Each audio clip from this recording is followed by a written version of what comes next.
us will trace man's journey into space.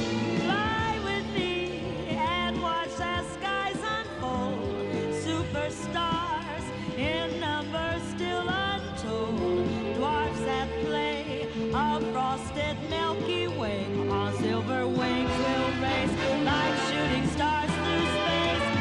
Fly with me, the future holds in store mysteries foretold in ancient lore, and our dreams can all come true, it seems, if we will dare to face adventure that's out in space. Fly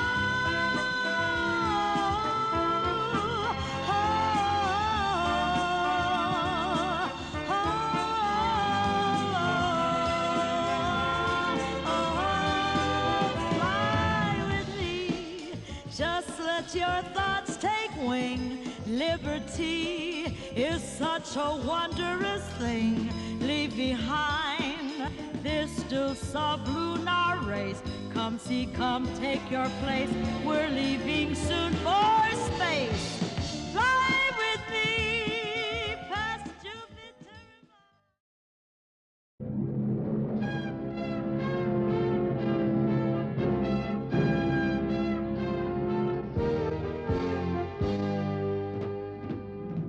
Alors le croiseur s'est mis à déraper, puis à tomber. Et si notre chef mécanicien n'avait pas été un as, l'histoire s'arrêtait là. Eh bien, mes jeunes amis, je vous suggère de reparler de cette passionnante aventure après le cours. Un peu de silence. Non, allons, s'il vous plaît, je vous en prie. Allons. Bon. Alors, où en étions-nous Ah oui, la constellation d'Andromède, que nous pouvons atteindre en quelques jours, est considérée par les terriens comme éloignée de 2 millions d'années-lumière de leur planète. Ils la voient donc telle qu'elle était du temps des Australopithèques. Ah, mais qu'est-ce que c'est?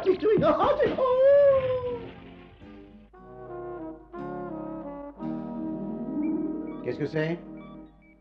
Entrez. Je vous attendais, messieurs. Commandant, capitaine. Voici notre rapport, colonel. Vous allez pouvoir constater qu'il contient des éléments bizarres. Bizarre? Comment ça? Examinons deux facteurs. Premièrement, leur appareil qui tombe en panne, juste à l'entrée des monts du Pégase. Oui, et alors? Vous ne trouvez pas ça curieux? C'est la première fois que ça se produit.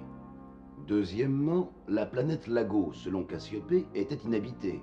Le capitaine va vous dire ce qu'il en pense. C'est vrai, je n'arrive pas à y croire.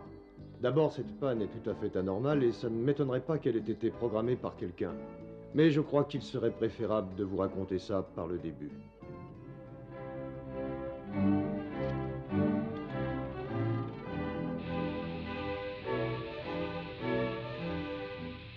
Alors, la routine, c'est pas trop barbant? Système Pégase en vue. Dans 15 secondes, nous franchissons la ligne frontière.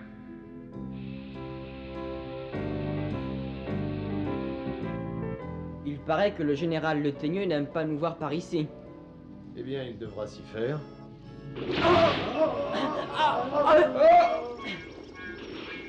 Panne dans les circuits de stabilisation. Effectuons les corrections nécessaires. Tous à vos places!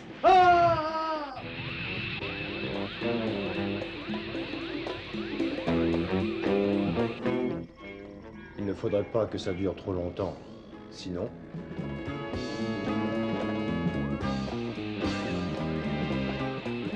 Je cherche. Prenez patience.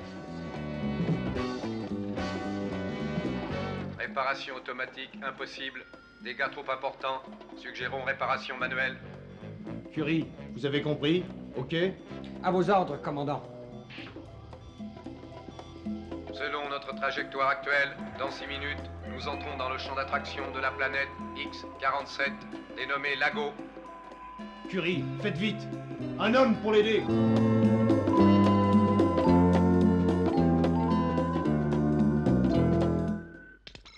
Heureusement, nous avions dans l'équipage un chef mécanicien hors pair. En quelques minutes, il parvenait à rétablir tous les circuits. Quelques instants de plus et on se désintégrait. Vous avez fait votre enquête, je suppose. C'était difficile parce qu'une partie importante de nos câblages a fondu pendant la panne. Sabotage ou bien accident, je serais bien en peine de le dire. Oui. Bien, vous vous êtes approché de Lago. Et pendant qu'on y était, on a pris des clichés. La dominante est verte et je pense qu'il y a une atmosphère, donc probablement de la vie. De grands lacs, des mers et certainement une végétation. L'infravision n'a rien donné, pas de traces de chaleur, pas un écho radar, pas le moindre signe d'onde radio. Ouais, tout cela semble contradictoire. Je vous remercie, capitaine.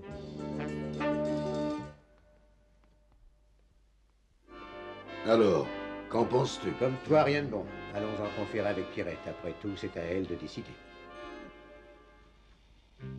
Une atmosphère, donc possibilité de vie.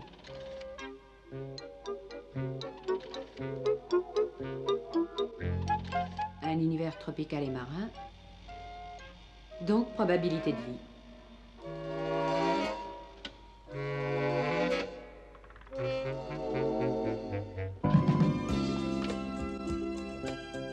Tout ceci nous prouve que le rapport établi par les services du Teigneux est un faux. Il n'y a pas de doute, le général essaie de nous tromper. Qu'est-ce qu'il veut? C'est tout simple, je vais vous le dire. La bagarre, voilà ce qu'il veut. Eh bien, il faut en avoir le cœur net. Je propose d'aller voir. D'accord. Quoi? Mais qu'est-ce que c'est encore? Alors, entrez! Oh, c'est vous! Bonjour. Non, écoutez les enfants, qu'est-ce que vous voulez? Vous voyez bien que j'ai du travail. Tu nous avais promis de nous faire voir ton androïde. Oui, mais enfin, c'est... oh. Chose promise, chose due, n'est-ce pas, maestro? T'as entendu comment il t'a appelé? Il t'a appelé Maestro. Oui, oui, ça provient d'une connexion qui est un peu desserrée, mais je m'apprêtais justement à arranger ça. Non, maestro, laisse-le comme ça, je t'assure. Après tout, maestro, c'est bien plus drôle. Nous allons l'appeler Métro. Métro, voilà un drôle de nom, quelle idée. Pourquoi pas, ça me plaît. Métro, que sais-tu faire? Mais tout ce que sait faire mon maître, sauf que je suis moins brouillon que lui. Ah, parce que je suis brouillon, moi. Nous n'allons pas recommencer cette discussion. Vous savez bien, maître, qu'elle ne nous mènera à rien. Il est vraiment bien ton robot, tu sais. J'aimerais bien qu'il m'en fasse un comme lui. Tu veux bien? Hein? Moi aussi! Dans ce cas, si vous le permettez, je vais vous donner un conseil. Choisissez plutôt le modèle sans barbe, c'est plus pratique. Maestro, Pierrot, Petit Gros, dans le bureau du colonel Pierre. Urgent, urgent. Tu vas bientôt partir en mission, sois prudent, Pierrot. J'ai comme le sentiment que ces mondes inconnus seront pleins de dangers. De toute façon, je serai avec toi. Étrange, très étrange tout cela.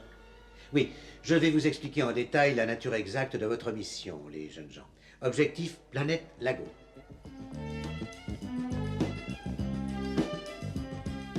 Mission de reconnaissance selon schéma classique. Numéro 1, ramener toute information sur les habitants, quels qu'ils soient. Numéro 2, s'il existe une civilisation, prendre contact. Numéro 3, si son niveau est assez avancé, faire un rapport sur ses possibilités d'intégration à notre confédération. Le vaisseau sera un croiseur léger, armement complet, 6 hommes en tout. Père, pourrais-je en avoir le commandement? D'un croiseur? Est-ce que tu te rends compte? Non, pas cette fois. Enfin, pourquoi, père? Tu m'avais promis. Lieutenant, ici, c'est moi qui prends les décisions. C'est comme ça. Sur cette affaire, je sens planer comme un mystère, un danger. Oui, mon colonel. C'est la raison pour laquelle nous avons pensé que le commandant Legros, qui est un homme d'expérience... Oui, qu'y a-t-il? Au sol, il pourra prendre le commandement. Le commandant propose que, passé le vol d'approche qui peut être dangereux, vous preniez le commandement, lieutenant. À vos ordres. Votre supérieur ne sera plus pour vous qu'un observateur et un conseiller. Quant à vous, cher ami, vos travaux ne sont pas en avance. Pouvez-vous me dire pourquoi? Il semblerait que l'étude de cet androïde... Oui, si on ne peut plus se payer un peu de détente... Ouais. Vous savez, personne n'est indispensable. Je vous suggère d'emmener mon androïde avec vous. Comme ça, vous me ramènerez un rapport sur ses possibilités.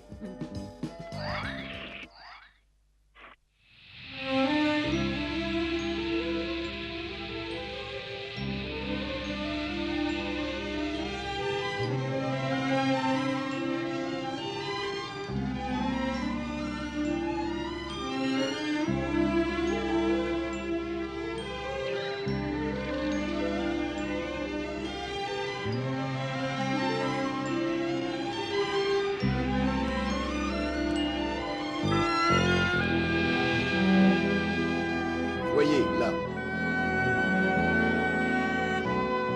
Bon, on va se poser. Vous allez m'aider à manœuvrer. Pierrot, regarde là-bas ce petit plateau. Ce sera un excellent poste d'observation. Je conserve le commandement du vaisseau. Mais à partir de maintenant, c'est toi le chef de l'expédition. Appel général. Le lieutenant Pierrot reste de l'équipage. Aussitôt à terre, le sous-lieutenant Petit Gros et moi-même, nous partons en reconnaissance. Tant qu'ils resteront à bord, les 4 hommes devront obéir à notre commandant. 2 personnes au repos, la 3e surveillera les abords du terrain, la dernière au contact radio. En cas d'appel de notre part ou sans nouvelles après 3 heures, 2 hommes désignés par notre commandant tenteront de nous récupérer. Il va se poser, chef. Je vois bien qu'il va se poser, imbécile. Quels sont les ordres, chef? Les armes en position de tirer, attendez mes instructions. Prêt pour le tir? À vos ordres. Oui, prêt. Vous avez vu ça? Mais qu'est-ce que c'est que ce gros machin-là? Laissez-les venir, qu'on puisse les observer. Ils sont curieux. On dirait de gros insectes. Peut-être que ça se mange. Moi, je les trouve franchement laids. Je dirais même qu'ils sont repoussants.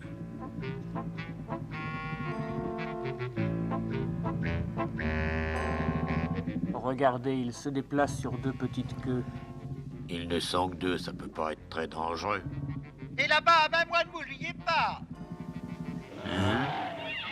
Attendez. Attendez-moi. Vous avez vu celui-là? C'est quoi? C'est un gros insecte ou c'est une arme? Il faut prévenir le conseil. Alors, on me laisse au rencard, hein? Ah, c'était bien la peine de m'avoir traîné jusqu'ici pour m'oublier dans un coin. Ah, ces jeunes gens, ça ne respecte rien. Dis donc, il est presque aussi rouspéteur que son maître. Pas de distraction, vieux. En terre inconnue, tu restes à 10 pas en arrière, ton arme à la main, et prêt à intervenir à toute éventualité. Oh, excusez. Bon, très bien, chef. Maintenant, nous allons par là. Ça, c'est bizarre, je me sens tout essoufflé. Ici, les très riches en gaz carbonique, ça accélère le pouls. À propos, tu pourrais me dire si c'est une planète habitée ou non habitée? C'est vraiment une question stupide. Où voulez-vous que je prenne des éléments pour répondre à une question pareille? Enfin, je ne suis pas fakir. C'est... Oh, question... Oh. Faites pas de bruit.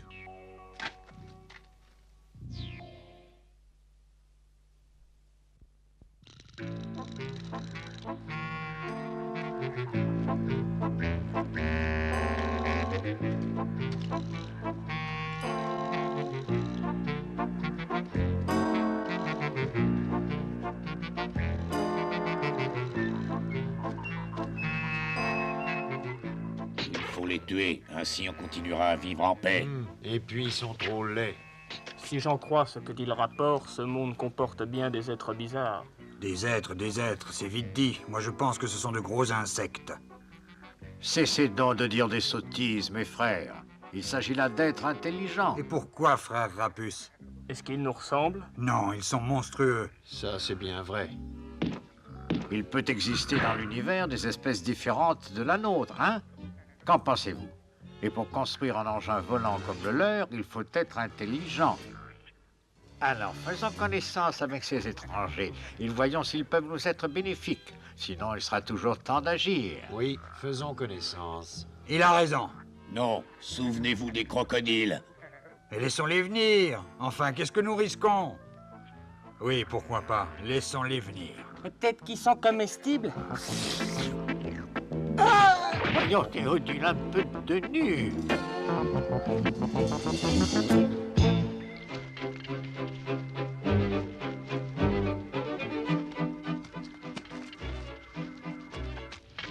Nous suivons toujours le sentier.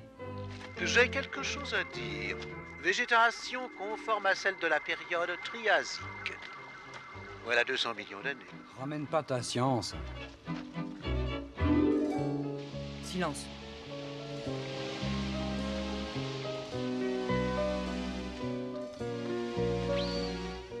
À l'abri, couvre-moi.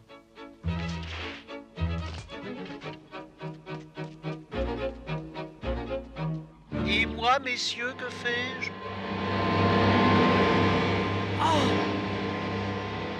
Attention, je tire. Non, calme-toi. Allons, ne nous énervons pas. Nous vous souhaitons la bienvenue. Oui, la bienvenue sur notre terre. Je crois qu'il ne nous comprend pas. Nos intentions sont pacifiques. Qu'est-ce que c'est que ce bruit bizarre qu'il fait? Attends ici, je vais chercher l'ancêtre, il connaît plein de trucs. Ils seraient plutôt mignons, ces petits, si seulement on comprenait ce qu'ils disent. Descendants des Saltoposuchus, même souche que les crocodiles, dinosaures et reptiles ailés, système circulatoire théropside. Et pour l'instant, ils ne me semblent pas tellement belliqueux. Rapport terminé. S'ils sont tous comme celui-là, leurs forces physiques doivent être redoutables. Alors ouvre l'œil et le doigt sur la gâchette. Et toi aussi, montre-toi prudent. Moi? Comment? Mais que puis-je faire? Je veux vous dire, nous venons en messager de paix d'un autre monde. Je vous ai compris. Nous aussi, nous vous souhaitons la bienvenue. Ah, c'est vrai, vous ne m'en recevez pas. Attendez. Je vais essayer. Voilà. Écoutez, cette fois, je crois que ça y est. Bienvenue parmi nous. Tiens, des lézards qui parlent? Parfaitement. Et maintenant, parlons. Si vous voulez bien nous suivre jusqu'à notre ville, nous en serions très honorés.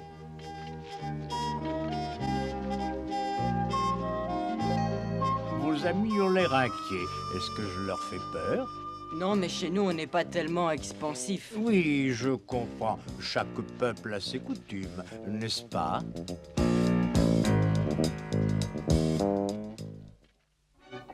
Et il me suffit de recevoir votre langage pour le comprendre. Comment expliquez-vous qu'un peuple capable de construire des appareils volants et toutes ces merveilles ne capte pas les pensées des autres? C'est peut-être un don que vous possédez. Ah oui, c'est bien ce que je pensais. Ils sont plutôt Megalobatrachus plutôt que Phanebra-branchiata. Il est vraiment savant. Oui, c'est le plus savant d'entre nous. Mais il est d'une espèce assez différente. Ah oui? Oui, dans ma confédération, on appelle ça des robots. Théo, ça doit être bon, ces petites choses brillantes. Hein? Tu vois, Tommy, moi, c'est l'autre là-bas que je préfère. Il y a bien plus à manger, hein.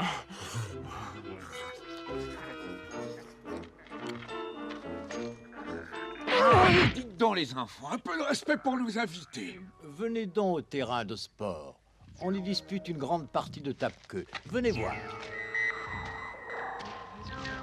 Je vous demande pardon, mais je comprends mal pourquoi vos femelles, enfin vos femmes pondent de 20 à 30 œufs tous les 6 mois alors que vous avez seulement 2 enfants par famille. 3 chez les plus méritants. C'est suffisant, non? Mais alors, que faites-vous des autres? Nous les mangeons, tiens. C'est excellent, vous savez. Je vous assure, c'est un vrai régal. Si vous restez jusqu'à la saison, vous pourrez y goûter. Mais enfin, ce sont vos enfants? Oh non, tout de même pas. Pas encore. Et puis, que voulez-vous qu'on en fasse? Évidemment, vous connaissez le calcul. Nous sommes 4 milliards sur notre planète. Voulez-vous multiplier ce nombre par 50 chaque année? Je vous demande de me dire à combien vous arrivez. En un an, ça fait 200 milliards exactement. En 2 ans, 10 000 milliards. En 3 ans, 500 000 milliards. Et ainsi de suite. Aïe,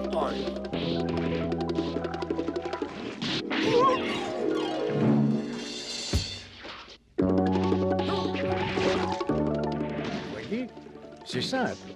Il s'agit d'abord de nettoyer la place pour pouvoir envoyer plus facilement la balle dans les buts adverses. Hey! Allez les verts! Allez les verts! Allez les verts!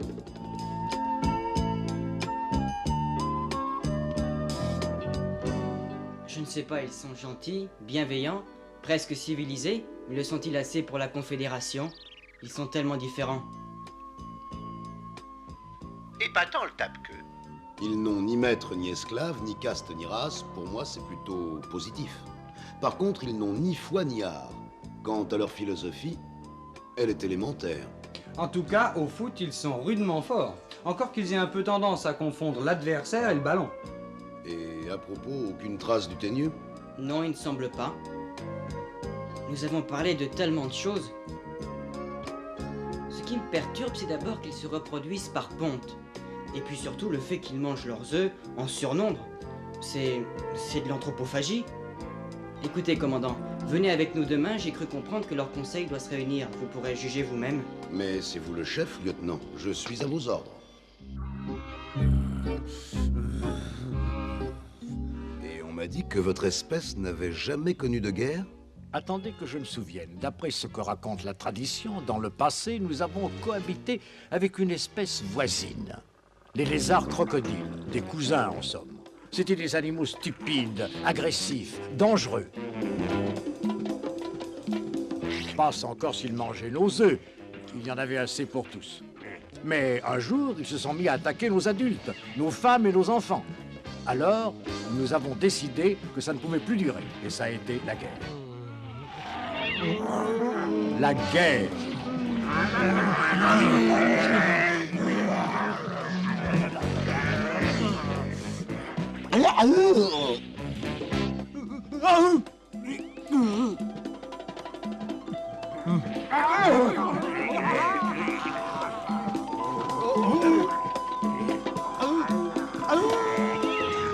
Nous avons fabriqué des armes et un par un, nous les avons exterminés. J'ai l'impression que je vous choque. La faute à ne pas commettre était de les asservir, parce que c'était la meilleure façon de continuer guerre et revanche. Depuis, nous avons la paix. C'est terminé. Et des hommes, aviez-vous jamais eu l'occasion d'en rencontrer avant que nous ne débarquions? Non, mais nous savions qu'ils viendraient un jour. 3 fois déjà, nous avions vu des engins comme le vôtre. C'était le Teigneux. Hein? Et ceux de Cassiopée. Dis donc, Tommy, le nouveau venu, il est encore plus copieux que l'autre. Oui, je suis d'accord, mais on va avoir des problèmes avec les anciens. Oh, tu sais, les vieux, ils rouspètent tout le temps, mais ils sont pas méchants. Et ils comprennent bien qu'un jeune a besoin de se distraire un peu, hein? Il y a quand même des lois qui réglementent votre mode de vie. Des lois? Je ne vois pas qui ça peut être utile. Ici, nous nous en passons parfaitement, croyez-moi. Chacun fait ce que bon lui semble et se conforme d'instinct à une ligne de conduite qui convient à tous. Bien sûr, il y a les jeunes. Ils sont parfois un peu turbulents, mais vous savez ce que c'est. Oh, Pierrot, regarde à toi. Regarde à toi. Oh ah. Attrapez-les!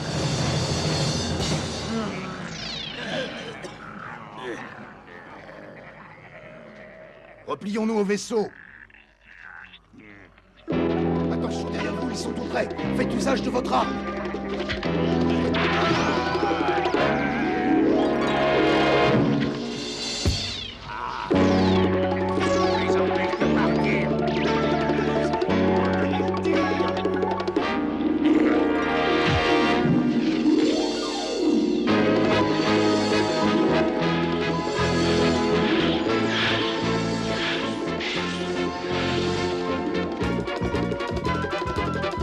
Dieu, Métro n'est pas là, qu'est-ce qu'il fiche? Hé, attendez-moi! Alors, Métro en retard, comme d'habitude? Je fais ce que je puis, vous êtes cocasse. Et puis c'est bien trop humide ici pour moi, cela me donne... Enfin, ça grippe mes articulations. Et puis je suis blessé, moi.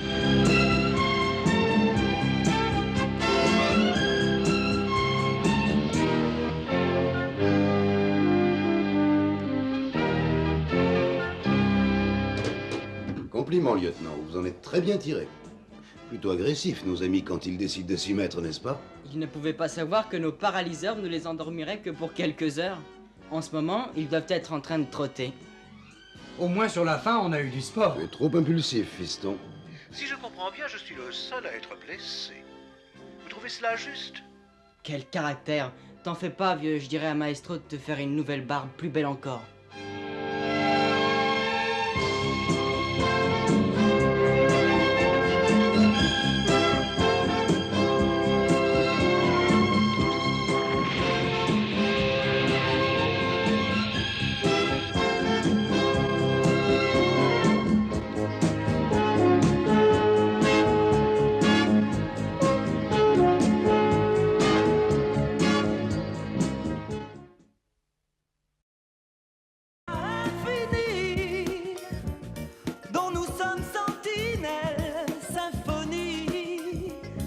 porter